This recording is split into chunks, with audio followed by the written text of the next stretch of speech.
So, Tom, there are, I think, lots of myths and misconceptions about self-organizing companies. And I think one of them is connected to this term hierarchy. And a lot of people thinking, oh, hierarchy is evil, we mustn't have that. But I know that you have a bit of a different take on it. So how would you define hierarchy and what are your thoughts about it?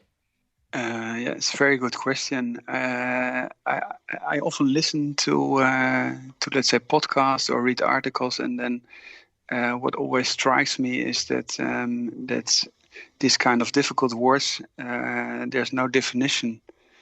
Let's say it doesn't start with a definition, and that's problematic because you can have a different opinion about different words. So for me, a hierarchy is, let's try to keep it neutral as possible. So for me, hierarchy means the way things are structured. It's a kind of order. And if you just see all the discussions about hierarchy, it's always it goes very fast to a kind of opinion above, and what's up and what's down, and even that is pretty difficult. So I see hierarchy, for instance, much more from an institutional background, and take state as an example. And if you just see the organization of a state, then would be a good question. Let's say, where's the power? Is the power at the bottom where the people go to the elections and are able to elect, or is it the government? So I would say hierarchy is just the way things are structured. Yeah, I think there's a futurist called Gerd Leonhard who says that he talks about technology, that technology is neither good or bad, it's how we apply it. And I think the same applies to hierarchy, that it has this bad reputation, but it can be a useful technology or a useful way of looking at things. Yeah, it's a little bit the same with money. Money is also neutral. Yes. But if you see discussions about money is in a lot of discussions not neutral at all. Yeah, and we'll come back to talking about salaries and money at Viisi later as well, because I know that you have an interesting model for that. But let's talk about Viisi then, and what you've decided to create in your organization, because I know that you've sort of taken Holacracy as a system and evolved it to make it your own. So what does that look like? Yeah, we ended up implementing Holacracy, but let's say the journey started much earlier. So you have a lot of different approaches. You also did a lot of podcasts about sociocracy or other, let's say, ways of implementing self-organizing structures. And I started to think about this in the middle of the 80s, because there was a Dutch entrepreneur who had a kind of, it was called cell strategy, and he just split the company when he reached a certain amount of people, which was 50. And these 50 people were allowed to decide for themselves. But you also see in the past in cooperative structures, etc., you also see the same discussions. But to come back to Holacracy, at a certain point, I just went into Holacracy a little bit deeper, and I just found out that especially the way or the practical approach to it, and also the software component of it, because Brian Robinson has an IT background, makes it very, very easy to implement. And then we just make, I wouldn't say I would make a big mix of it, but we just try to adopt the things which we think we can use in our company.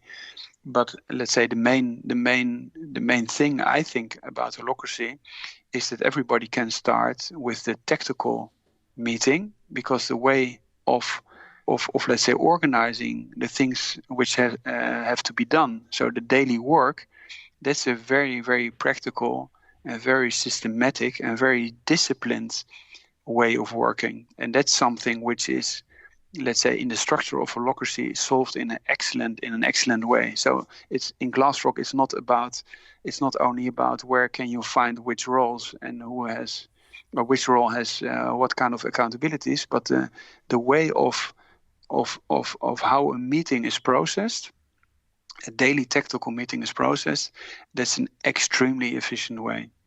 Let's say everybody who works in a normal environment knows that meetings are inefficient and people don't like them. And in Holacracy, that's the big game changer, that meetings become more and more efficient and fluent and faster, and things get solved. So the tension people have are solved in those meetings, and if you're waiting for something from your colleagues and you can leave the meeting and you know the problem has been solved, your tension has been solved, that's something which people like. I know that you've added some things to Holacracy that are slightly different. Like, for example, in Viisi, it's possible for people to choose the lead link. Yeah. Can you say some more about that and some of the elements that you've been playing with?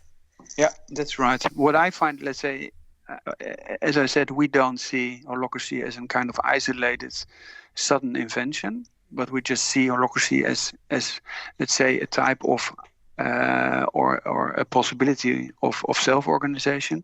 But if you just take, let's say, the history of the last 2,000 years, it's very obvious that, let's say, people who are in what kind of structure and working together want to choose their team leader, if we would call it like this. That's something which in Holacracy is the other way around. So that means that the lead link of the highest circle, or the general circle, is the one who says which let's say, which person will be the lead link of the other circles. And that's something which we know from let's say, the traditional way of organizing, but we think the other way around is much better for the acceptance, and especially if you have kind of a rotation system, and people can just try who is best fit for this role, then you have a much more, I wouldn't say, let's say, nice working environment, but let's say it's the acceptance of the one who is in charge of the team or the resources, like how you call it in Holacracy, is much higher.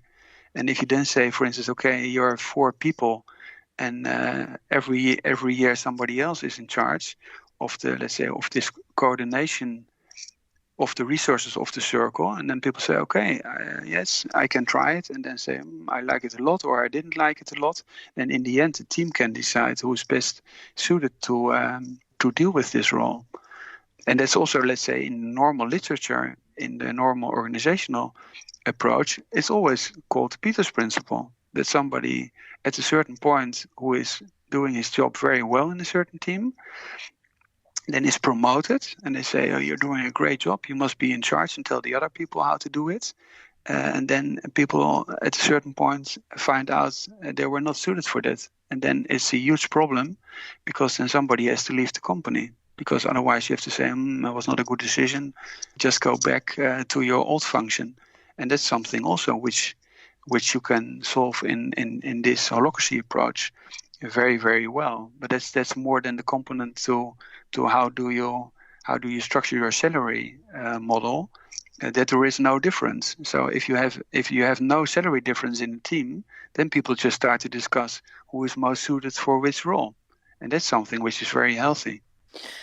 Yeah, so let's talk about that, because one of the things that really interested me about Viisi was the salary model that you've developed, because you've uncoupled sort of feedback from salary. So performance and salary are not sort of connected.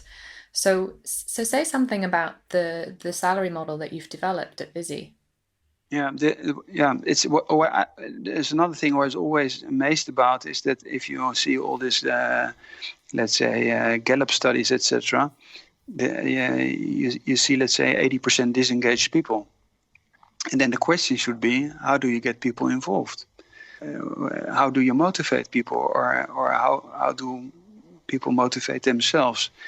And then you have a lot of discussions going on about feedback, and then we said, okay, when do people give honest feedback? And then a lot of things come together, and you say, okay, when will people give honest feedback? When there is no consequence. So when there is, let's say, if you have to give feedback to your team leader and this guy decides about your bonus at the end of the year, or she decides about the bonus at the end of the year, or about your promotion, the question is, how honest will this feedback be? And that's why we said, if you combine it with the Maslow pyramid, where people just want to have security, let's try to combine this. But that's in the end nothing new. Let's say in the past, people just started somewhere, they got a salary, and based on their experience, they earned a little bit more every year, and everybody was fine with that. So this whole idea of let's say giving bonuses, etc., and then asking team leaders to differentiate and say who's better in your team, and you have a bonus pool, and you can only give a certain amount of people in your team a bonus, and the other ones not. And can you give A, B, and C's to your team members, etc. It's, let's say, if you just think about this from a distance, it's a horror for the culture and the team. Because people know a certain amount of money can be spent on bonuses, and it's me or my colleague. So that is something which is not healthy. I think it's not that difficult to find out. And I think everybody who works in a normal organization experiences this all the time, and you can read about it. So the starting point was to say, we have to solve this, and just go back to the old model. And just say, okay, we have fixed salaries. We have no differences between, let's say, people who are in charge, but it's based on experience. And we guarantee a yearly raise in salary. And then what I find very funny is that I always get the question, how do you deal with underperformers? So it's not that people are critically questioning their own model, where you have 80% disengaged people and everybody is totally negative about the current salary model. No, if you do it, let's say, the old way, which is more or less proven. I mean, I just if you see all the science which is done, all this research which is done on this, if it's Kahneman or other people. Then it's always funny that we got the question, how do you deal with underperformer? I mean, I can also answer that from a scientific point of view. How do you with underperformer? The question I always ask is, what's the better kind of feedback? Is it vertical feedback? Yeah? Or is it horizontal feedback? And then people always ask, how do you mean this? I say, okay, what has a bigger effect? Is it the feedback of your colleagues with whom you work all day in the same room?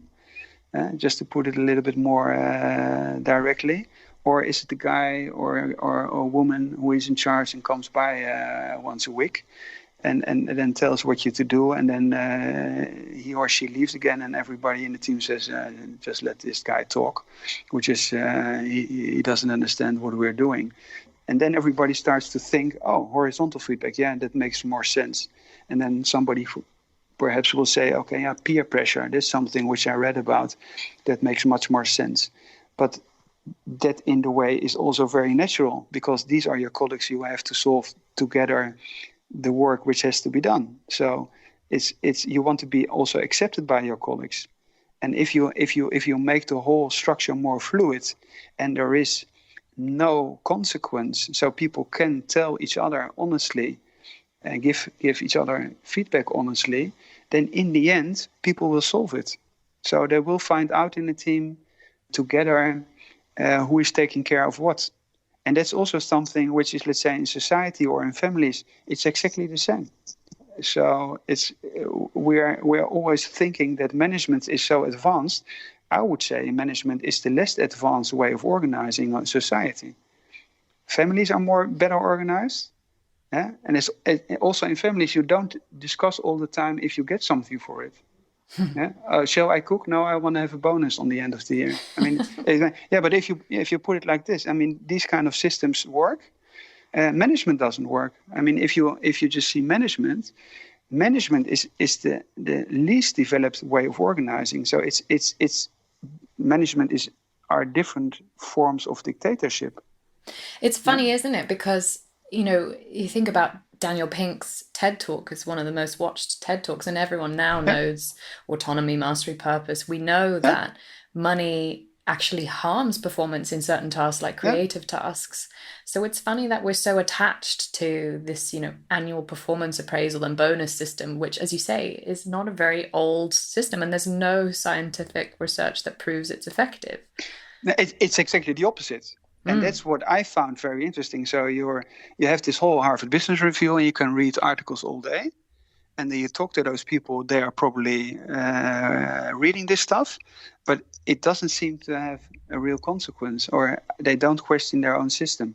But if you see articles about holacracy or people who are experimenting with different forms of self-governance, these are the people who have to, let's say, explain how they deal with underperformance, or how they deal in the end with not paying bonuses, etc., etc. And it's exactly the other way around. But for instance, if you see, for instance, discussions about management, you have the same about leadership, and for me, it's an American phenomenon.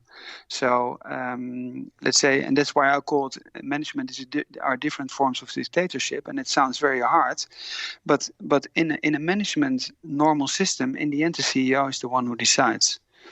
In a society, we wouldn't accept this. Perhaps in a crisis situation when there is a war, but that's also depends on the country. In the US, it's the case, or in France, but in a lot of other countries, even not that is the case. In society, we wouldn't accept it. So, and we also wouldn't call for the strong leader. So, when I read articles or also hear, let's say, talks about strong leadership, you need a dominant leader in companies, etc. In society, we would, in the end, and also from a scientific point of view, come to the conclusion that's exactly the opposite. So if you just take, for instance, Scandinavian countries, which are in all statistics, doesn't matter what kind of statistic you take, it's about life expectancy, wealth, child abuse, unwanted pregnancy, violence, etc., education, child happiness. Scandinavia, let's say, just to combine it, they're all always at the top, together with Switzerland, and sometimes a little bit, perhaps you have the Netherlands or Austria, Germany, but it's mainly Scandinavia. And if you then ask who is the president of, doesn't matter, Sweden, Norway, or Denmark, nobody can answer this. Nobody can answer this. And why is this? Because the structure, the institutional structure works very well. So the strong leader is not a necessity, or not seen as a necessity. And in the end, it's exactly the other way around. So I would say if people have a very scientific approach, and a lot of people who are in boards of big companies, I would think at least they think from themselves, or have an opinion about themselves, that they have a very scientific academic approach. Why is the starting point not, let's say, from that point of view, then science? If it's Daniel Pink or Kahneman or other people, or you can, what I also said, the Gallup studies, then that should be the starting point. And from government, from the discussion about states, it also should be that way. Life expectancy in the US goes down at the moment. It's incredible. Mm. And the funny thing is that even this academic reports, or the research is like Gallup. I mean, it's American report. Yeah. So then it's even stranger. Otherwise, you could say it's another culture, or it's Asia, or it doesn't. It's not in our cultural environment, and that's what I find very, very, very shocking. Yeah, it's strange. And it's interesting, like you say, the sort of the default questions that come up for people when they are presented with an alternative, like the salary model that you've created at Viisi. So the question, like, well, how do you deal with people who underperform, is an interesting question. And I think one thing But that, it's solved by the system, huh? yes, Underperformance. yes, Because everybody who knows about peer pressure, you can't survive if your colleagues with whom you sit the whole day in the same room wouldn't accept you. But these colleagues will, let's say, in the beginning, always help. So So if somebody is not accepted by the group, but I mean, then you should do a talk with somebody who has studied anthropology. If somebody is not accepted by the group, somebody will always leave the group. But the group will first always take care of somebody in the group.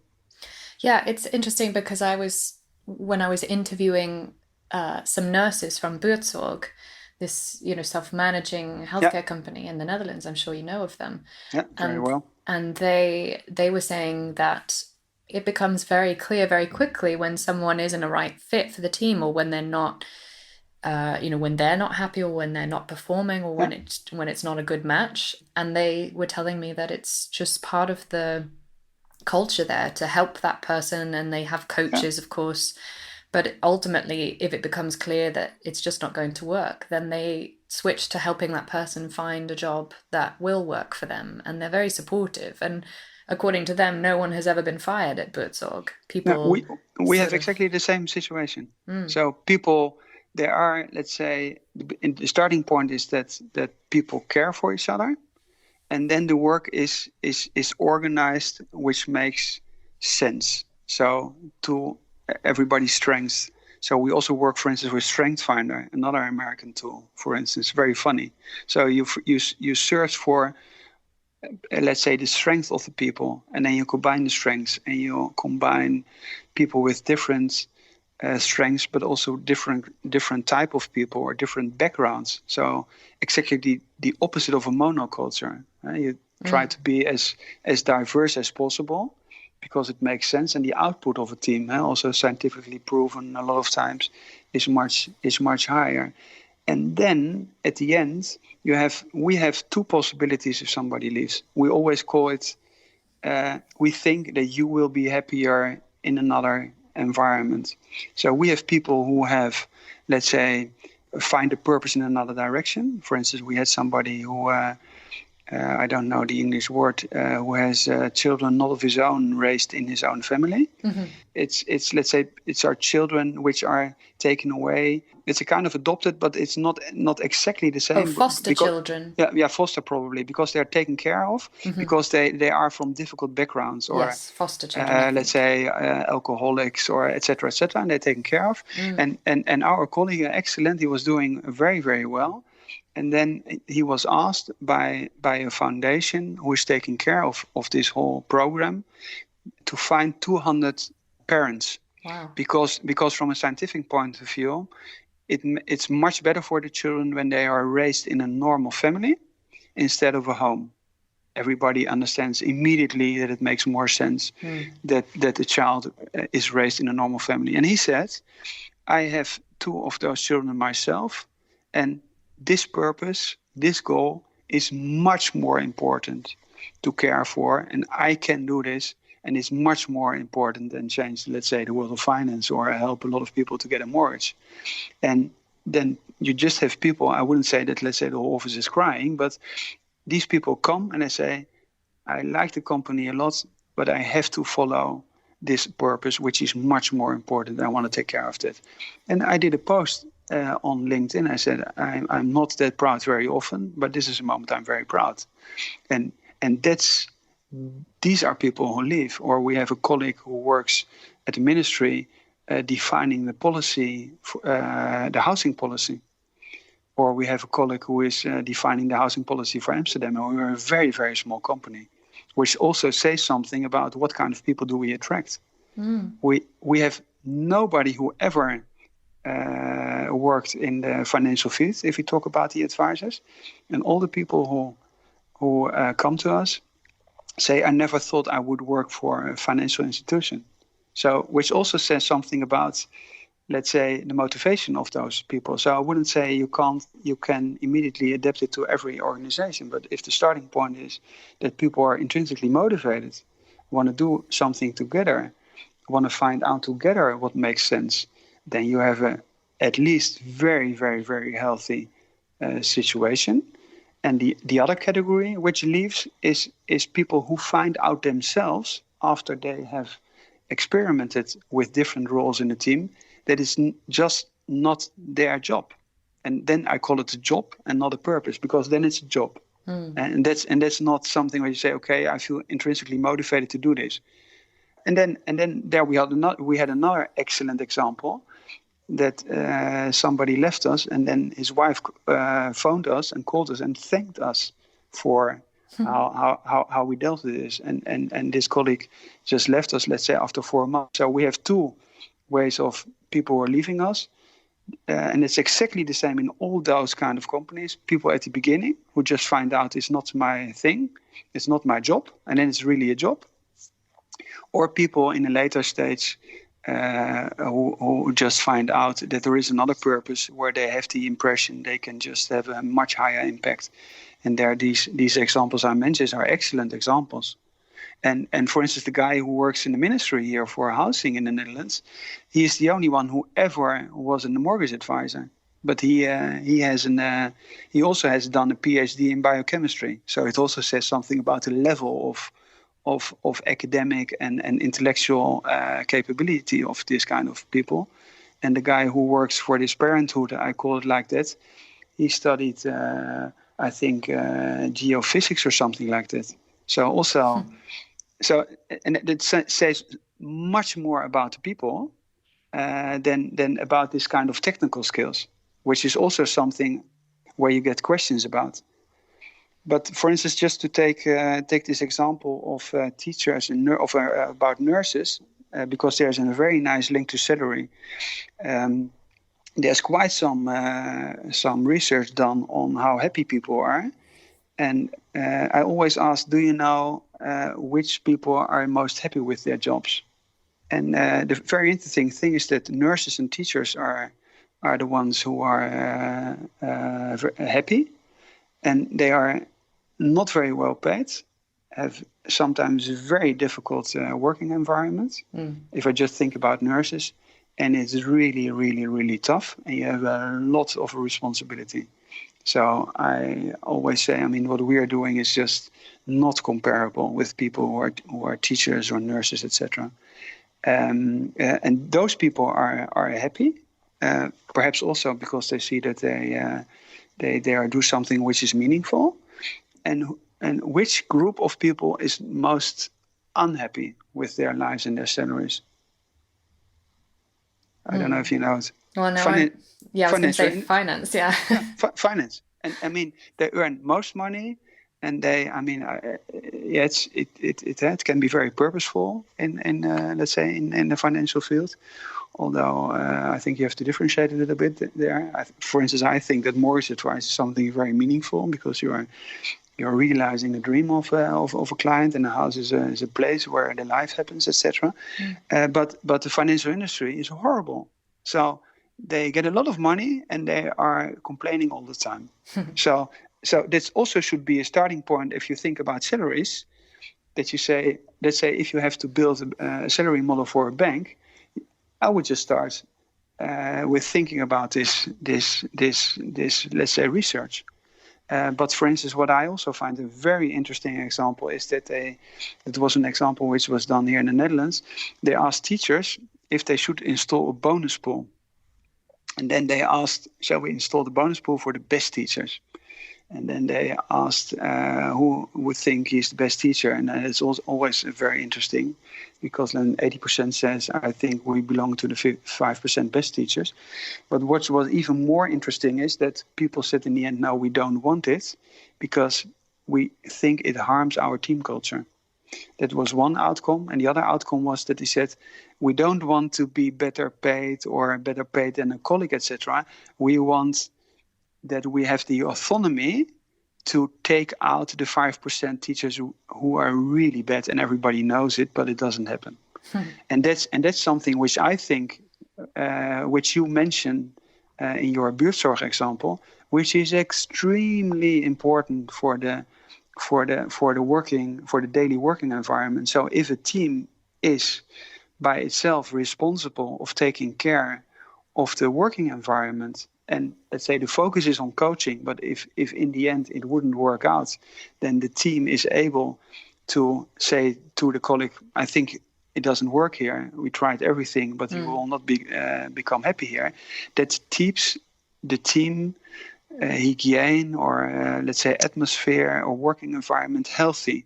And I think this is also something which is not I don't know if there is done a lot of research on that, but that's also something which we did, is that we said, okay, the whole process of hiring people should be distributed, because you asked what did you install, etc. So we have 8 talks, 8 conversations, and everybody has a veto. So you can say, no, I don't think this person doesn't fit to our company. So, and then you talk about mastery and autonomy and really power, giving power to the people. But it's with the offboarding, it's exactly the same. There is also discussion going on. First coach, and then say, okay, and then the team decides more or less, does it make sense or doesn't make sense. It's not an external guy or a woman who comes by and says, I don't like this, it doesn't work, okay, fired.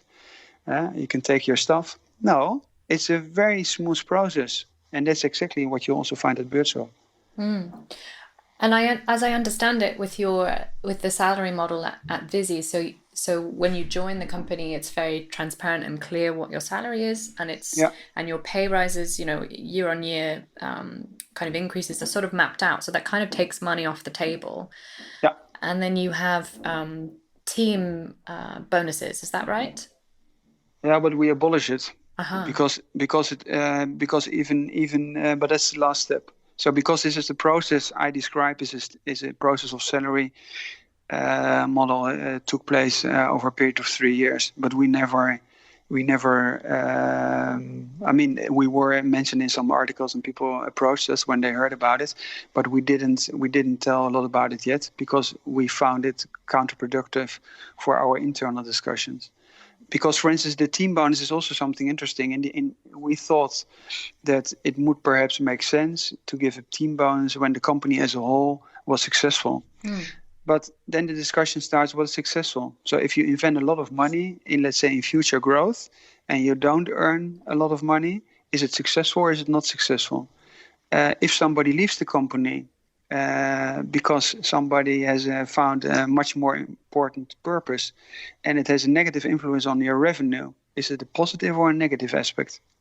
I said when this colleague went to care for this parenthood organization, I said, this is extremely important for the culture. This kind of people where you really see that people leave because they have a higher purpose, and I think it's much more important than what we do, and we should be proud about it. And we let's say we should celebrate this as the strength of the culture of the company. And on the other hand, when you are having a team bonus, and let's say you would have in a small company 2 or 3 people who go for this reason, then it would have a negative impact, and then people wouldn't get a team bonus, which is crazy. So we said we have to abolish this as well, and this is ongoing. So I think next year we just said, okay, all the people always do their best, and everybody wants to build this company. So we have no doubt. So there shouldn't be a discussion about the bonus at all. And we just said, okay, let's just split it in monthly payments and just raise the salaries. Yeah, I think what resonates with me and what you're saying is that it sounds like by taking money off the table, as I said, when you join the company, you know what your salary is, and you know that your performance isn't connected to your pay rise. So then it seems like it makes it much clearer to access then your intrinsic motivation, and perhaps easier to have those conversations, as you said, when people join and realize, actually, do you know what? I don't think this is quite for me, or I've realized that I'm much more intrinsically motivated by this purpose. Yeah, that's right. But what I also find interesting is also if you see research which is done on that, and then it's a Maslow pyramid. So let's say people want to have security now. There's also, for instance, this whole flexibilization of work. It will cause huge harm to society, because people become more and more insecure all the time, and they will be insecure in their working environment, but also in their private lives. So because they just don't know. Can I take decisions? Can I start a family? Can I buy a house? this kind of stuff. And if you see the research which is done on that, people want security now, and they want security in the future. So which you see in our salary model is, and then they think, yeah, no, it's a little bit like old-fashioned and how the state worked in the past, etc. But let's say if you are happy and your focus, let's say you're focusing on your different roles and you're happy in the company, you just know, let's say, what you were earning 35 years. But at the moment, then you would have a question. Oh, that's very dull. That's very uninspiring, or this is not so fancy.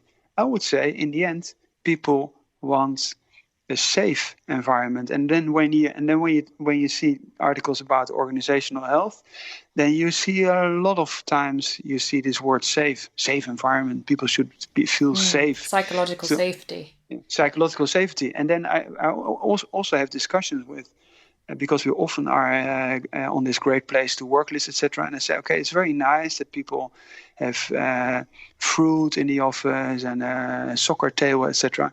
What I want to know is, how are the salary models? Have they fixed jobs? How many people were laid off? Because this is the fundament of safety. And you have the same discussion with feedback. How can you give feedback to your team leader if he is, or honest feedback, if this person is to decide about your bonus or on your next promotion, and it's in a way, I don't know if I should call it stupid, but it's let's say from a kind of academic stupidity that is even strange that we even discuss it, or that is not much. That's not questions much more often. And what I find, for instance, is that all those aspects we know from other parts of life, if it's family or government, there are so many excellent examples which everybody knows from daily life where things are solved in a much better way. Have you done anything else in terms of, obviously decoupling feedback and salary? I think I can see how that really contributes to much more safe environment for people to give feedback without fear of consequences. Have you done anything else in Viisi in terms of kind of nurturing that culture, or developing communication skills, or how do we give feedback and things like that? Yeah, that's also something we in the beginning discussed about, and it's called feed forward and not feedback and this kind of stuff. And we just found out it's not the topic, because people are very, very well able to give each other feedback, and people know each other also. So if somebody wouldn't exactly use the best way of pronouncing it, people feel very, very well if feedback is given in an honest way. So the substance of the feedback is much more important than the form. And that's also something which is criticized a lot, that people say, it was done in a very honest way. It's a little bit like it's seen as PR and not honest. And then you say, okay, do a sandwich, and you start with something positive, and then something very hard negative aspect comes, and then you end. But you have a nice haircut, and then everybody says, asshole, fuck up. What are you going to tell me? So there's much more emphasis on let's say training people how to give each other feedback, and I would say it's just the wrong discussion. It's the wrong approach. I would start about thinking, is it possible to give honest feedback in this structure? Yeah. And I'm curious, what about your personal journey? Because you were one of the 4 founders of the company, and you're currently in the sort of lead link of the main circle. So you're sort of the head of the organization, for want of a better word. How has it been for you in terms of, has it been challenging to let go, or to step back, or have you had to unlearn any sort of traditional leader behaviors? I don't know, and then I should ask, let's say, other my colleagues. But let's say I can give you an answer in let's say in defining what, if you talk about leadership or about the goal of leadership is. And I think the goal should be And that's what let's say, what we also together as founders of the company say. We have done well when the company is able to exist without us. And then I'm coming back to let's say this institutional governmental approach, and I also have a more, let's say, scientific approach. So if you would ask me who would you like to be, I never would mention a Steve Jobs or these kind of people, because on the one hand I think they are very perhaps inspirational, but they are not building structures. So if people would ask me how, let's say, what are your big examples, then for me it would be Montesquieu with the Trias Politica, or Socrates, or these kind of people. Because it's, let's say, from a totally different fundamental quality. And if you would build a company, I would, let's say, if it would be the US, I would say, I would try to install kind of Bell laboratories. So where you focus on inventing stuff again and again, or let's say if people have more cooperative approach, if you see the cooperative in Basque country in Spain, this kind of things, this would, let's say, make me much more proud if you would be able to install something like this. Then people always mention Steve Jobs, and nowadays it's Elon Musk, etc. But I have a totally different way of seeing this. That's why I also always take the Scandinavian countries as a model. I mean, you should be proud of a country where you have a high social mobility, no crime, free education, good health infrastructure. And then on the other hand, in the world, you have people who are shouting and bringing the whole world in danger. But they have a lot of, you can tweet all day. So let's say for the company, I see my role, our role as founders, to establish a company where our role is not, let's say, that we are as a person not relevant. It's a kind of, I don't know the word in English, it's called as a chemistry, in Dutch it's called lakmoesproef. That, let's say, if we would go away, and I also would like to test this in future, let's just go away with the founder 3 months, and then probably you will find out that you overestimate your role in an extreme way. So I wouldn't be surprised that the company would work much better when we're not there, because you still have this informal hierarchy. I read an article yesterday, a science article, that they a study of the Rotterdam School of Management, where they compared the quality of outcome of teams with a very junior, let's say, leadership, in comparison to people who were in the leadership role who were much older. And the outcome was the teams with the much younger people were doing much better. Why? Because it was much more open, equal way of discussing. So there was a much better outcome because people felt much more secure to criticize and to search for the best option. Yeah, I saw that. I think the Corporate Rebels posted something about that. Corporate Rebels was it? Yeah. Yeah. What do you think then? What do you think is going to happen in the future with Viisi? Like, what would you like to see happen?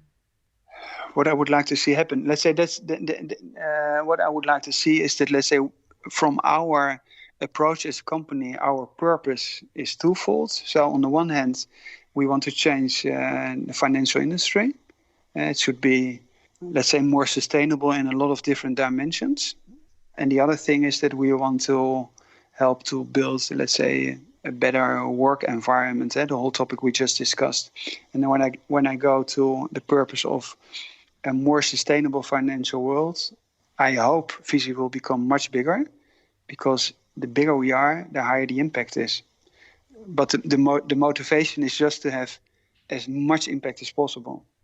So, for instance, you have this example in the Netherlands, Triodos Bank. They started 40 years ago, and when I have discussions with them, I also say you should grow much faster. But they also have this typical thing with the word growth. People don't like growth. I like growth when, let's say, people have a more meaningful purpose Mm. will have in the end a higher market share. So when, let's say, we would be a market leader in mortgages, we have a much bigger influence on how the advice is given. We are against consumer credit. We think the client should know where the money comes from, etc., which you also have with impact investing. So I hope the company will become much bigger. Mm. And finally, what advice would you give to people listening, whether they're leaders or, someone just in an organization or a team who are interested in exploring self-organizing ideas or, these more decentralized ways of working? What advice would you give them in starting out? Yeah, when they are in the Netherlands, I would invite them to just come by, because everybody is welcome to just join a tactical meeting. And more in a broad sense, I would suggest that people just read those blog articles or listen to those podcasts, because you can just get a lot of inspiration and then just start. I think the problem with holacracy is that the word holacracy already has a kind of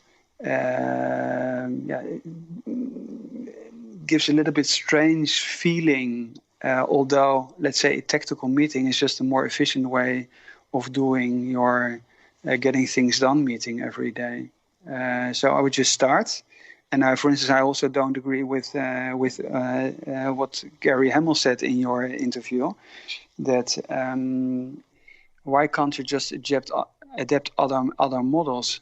Because if you just see, for instance, from an institutional point of view, and I think that's something which I also sometimes mention, is that, for instance, if you saw when Japan westernized their country in the Meiji period, 1861, I guess, they just compared the different constitutions, and then they just took, let's say, from the different constitutions the parts they liked. So why shouldn't you just take, let's say, from holacracy the tactical, and then you just continue? Harm Jans from bol.com. I don't know if you know him or already interviewed him. No. He's a very interesting guy for you, because he is, to my point of view, because I also know the corporate rebels pretty well. I said, for me, he's the only corporate rebel, the real corporate rebel, because we became founders, and it's a small company, so we could start from zero and say, okay, we want to have a nice working environment, because we have to go into the office ourselves. So we just use this possibility of creating our own working environment. But Harm Jans in Bol just started in logistics with the tactical, and he didn't implement the governance. And now Bol is one of the big e-commerce companies in the Netherlands, and he, after I don't know how many years he's on working on this now, but more or less the whole company adopted this agile holacracy approach. Yeah, I know quite a few self-managing organizations that have taken, the tactical meeting structure or integrated decision making or the roles process from Holacracy and then combined it with other things that work for them. And so I think, I think definitely borrow and be inspired by and adapt bits and pieces from the stuff that you like and integrate it to make it your own. Yeah, and also see it less dogmatic.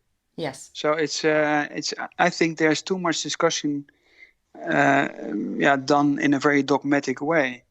For instance, I mean, we signed the constitution, but it's not a good way, because it's such a strong thing. Why shouldn't you just start somewhere? And then if you want, let's say, in the end of the process, because you like every aspect of it, you want to sign it to the constitution, okay, you can do so. But it's not important at all for the implementation of self-organizing structures. And why wouldn't you just take a salary model from another field? Or why wouldn't you why wouldn't you elect your lead link and do it the other way around? I think a dogmatic approach doesn't fit to self-organizing. No, and I think I agree with you. And I think also it doesn't make sense to implement self-organization in a top-down way either. Oh. But that's something, for instance, you also did podcasts, I think, about sociocracy. The whole background and also the background of holacracy is a very bottom-up approach, and holacracy is a top-down approach because it has an American background, and it's the same like B Corp. Yeah. That, let's say, if you have only focus on shareholders, then you have to search a solution for a multi-stakeholder approach. But the European approach always has been, but not even only the European, also the Asian approach always have been a multi-stakeholder approach. So you were never allowed to only look for the interest of your shareholders. And also, for instance, labor law is in favor of the people who are employed in a company. It's all about checks and balances. It's all about a multi-stakeholder approach. It never has been only a shareholder approach. And it's exactly the same with the holacracy approach. On the one hand, you see that you've taken a lot of bottom-up aspects. The rep link is an excellent example. Consent way of decision-making, integrative decision-making is alles bottom-up approach. And then you have a kind of American CEO type of approach, that the guy who is in charge and the lead link of the whole organization is the one who decides about all the levels who will be the lead link. So, for instance, we also, I'm the lead link of the company at the moment, but I said, let's just start by electing on the different levels, but also use the rotating system, share experiences, and then afterwards we can do election. And then if people think that for the company somebody else is much better suited to have the lead link role, I'm no problem at all. So I have so many roles and so many interesting things which can be done here. It's also something, let's say, if the whole company thinks that somebody else is much more better suited for the role, it would be very strange when I then would think that I'm, from my personal point of view, think that I'm much better suited for the role. That's also something which doesn't fit to each other together. So we've covered so many different topics here. It's been super interesting. What sort of final words would you like to leave listeners with?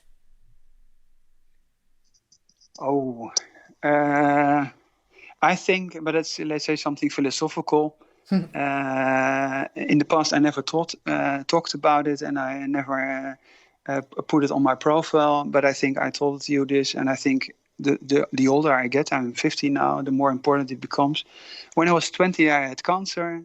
I had 20% chance of surviving it, and I feel very blessed that I was so existentially ill at such a young age. Nothing is better if you are confronted with death at a very young age, because it makes you so focused on what's important and what is not important, and it takes away your fear. And I think that the old philosophical approach, memento mori, or start with the end in mind, Stephen Covey, should be the starting point, and then you end up to segregate the important things from the unimportant things. But it's a kind of mental freedom, or people should strive to. So think with the end in mind, and then think, how do you want to spend your time on this globe? That's something. Think about what is really important in life, and follow your purpose.